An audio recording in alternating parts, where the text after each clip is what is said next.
Planning a trip to Banff is not like planning a regular vacation. You can't just pick dates, book a hotel last minute, and show up. Things sell out early, seasons look totally different from one another, and the decisions you make at the very beginning will shape your entire experience. So today I'm giving you two things. First, the 5 big decisions every traveler needs to make before they even start planning. And then, a full 12-month planning timeline for 2026 so you know exactly what to book when. Welcome to the Banff Travel Podcast. I'm your host, Celine Brewer. Thank you for being here as I help you plan your best trip to the Canadian Rockies. If you need extra help planning, I hope you'll consider hiring me through one of my Banff travel consultations or buying my Banff guide or itineraries.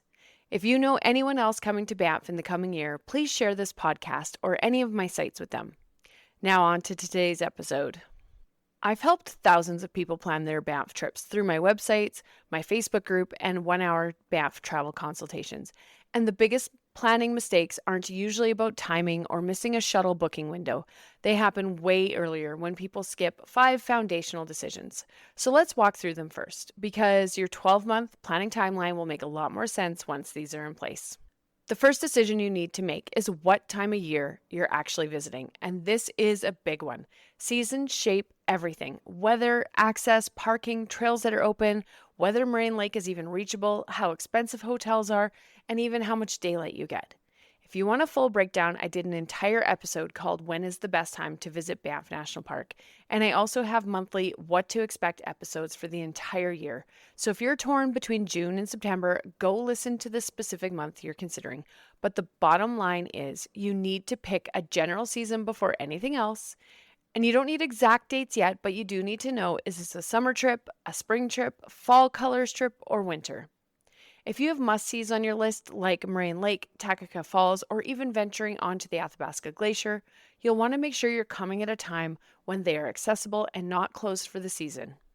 Every single year, I see people disappointed that they've planned a trip in May before the Moraine Lake Road opens, or even after Canadian Thanksgiving in October when that road closes. So just make sure that the things you absolutely want to see are going to be open.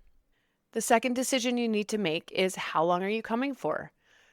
Obviously, your trip length is going to change what's realistic. In my episode, How Much Time Do You Need at Lake Louise and Moraine Lake, I walk through this in detail just for those 2 specific locations.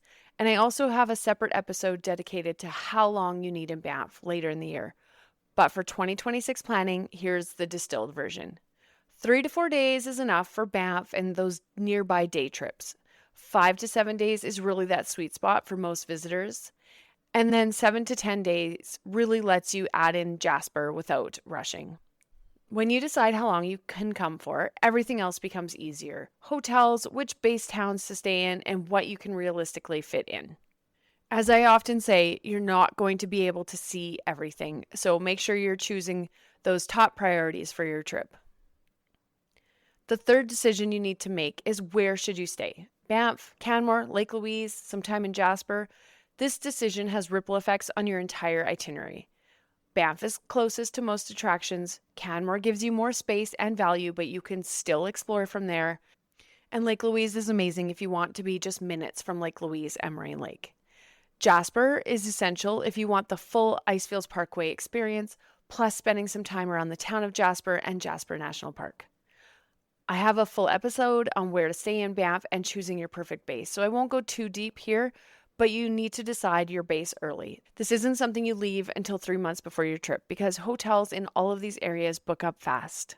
The next really important decision is, will you have a car, or do you plan to rely on shuttles, transit, and tour-based travel? Again, this will shape your entire planning timeline and your itinerary. If you have a car, your daily schedule is much more flexible, but you need to be prepared for paid parking, early mornings at popular spots, and possibly full parking lots. If you don't have a car, you'll rely more on shuttles, roam transit, or tours. I do have a full episode on whether you need to rent a car in Banff, and it's one of my most important episodes for new visitors, especially if you aren't visiting in peak summer season. The public transportation schedule changes dramatically from summer to winter.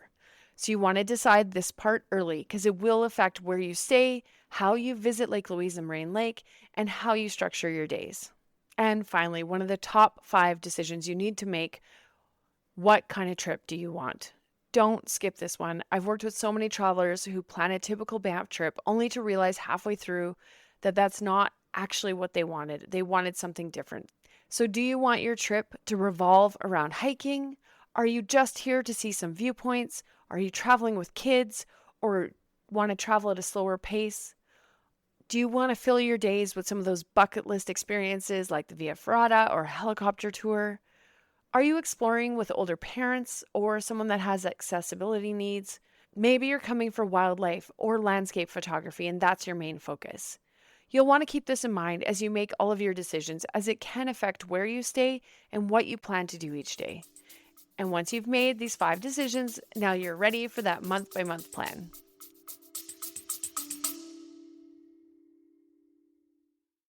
Hey, Banff Travel Podcast listeners. I'm going to take a quick break from the episode to share something that might really help with your Banff trip planning.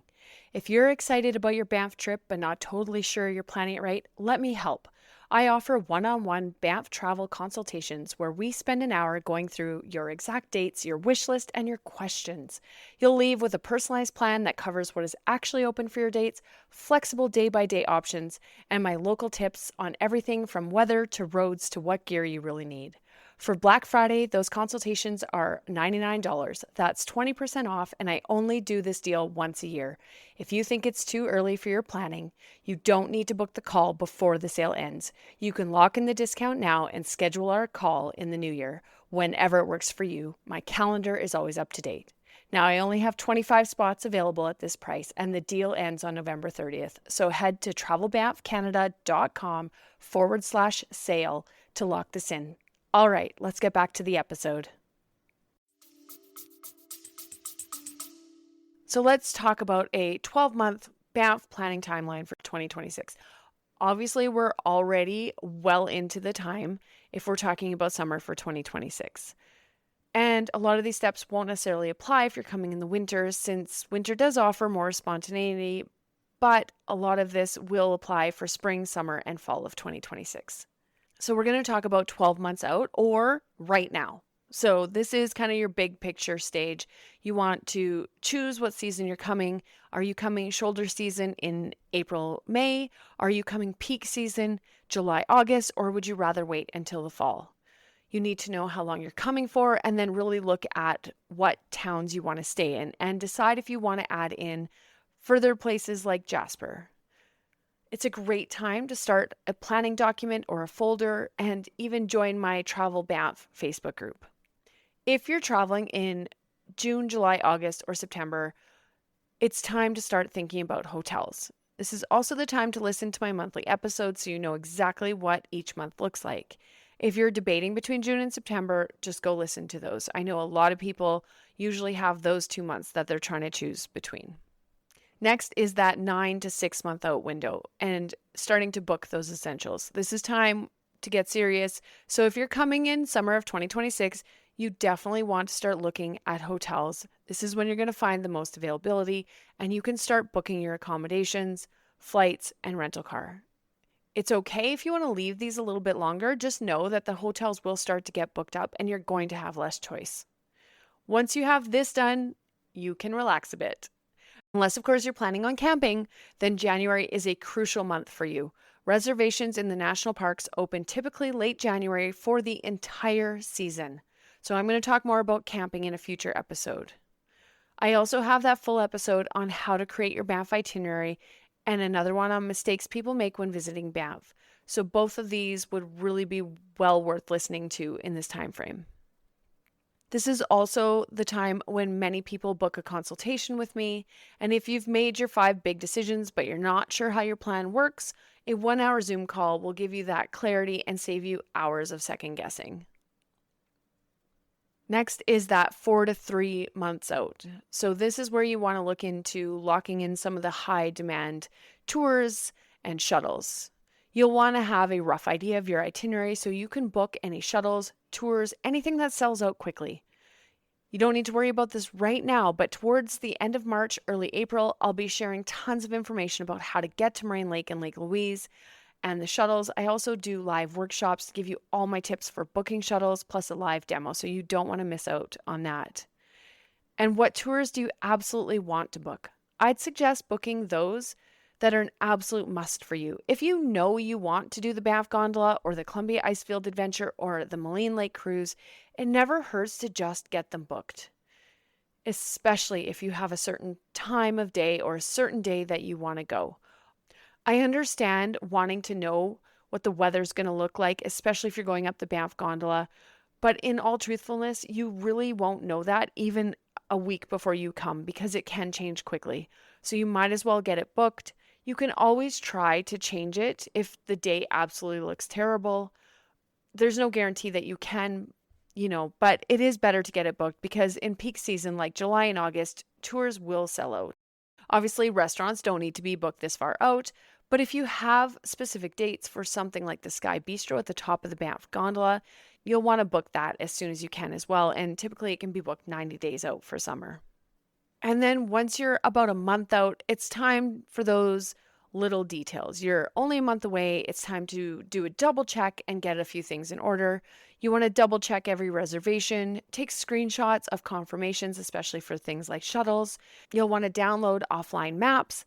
There are a lot of areas in the parks that don't have cell service. If you're going to use the Guide Along app, you're going to want to download that. Perhaps go and review my How to Pack for Banff episode 8 and get your gear ready. You probably have a really rough itinerary right now, or maybe you have it all planned out, but you do want to make sure you have a plan B, plan C, just in case there's rain, smoke, closures. My rainy day activities episode is also great for backup ideas. Now, at this time, 1 month out, please don't start getting concerned about the weather forecast. It's going to change several times before you arrive. And then just like that, you're 1 week out, and I imagine you're getting super, super excited for your trip. You can start checking on things like weather, smoke forecasts. Again, those things can change quite quickly. You do want to look into any trail conditions or closures. You never know, there could be a bear in the area. They may have closed that trail. You might want to come up with a backup plan. You can always look into if there's any road construction or anything on the Trans-Canada or the Icefields Parkway that might make some of your driving days a little bit longer. You can figure out your bear spray rental or purchase plan. Maybe you want to look at the hours for the restaurants you want to visit and make some reservations.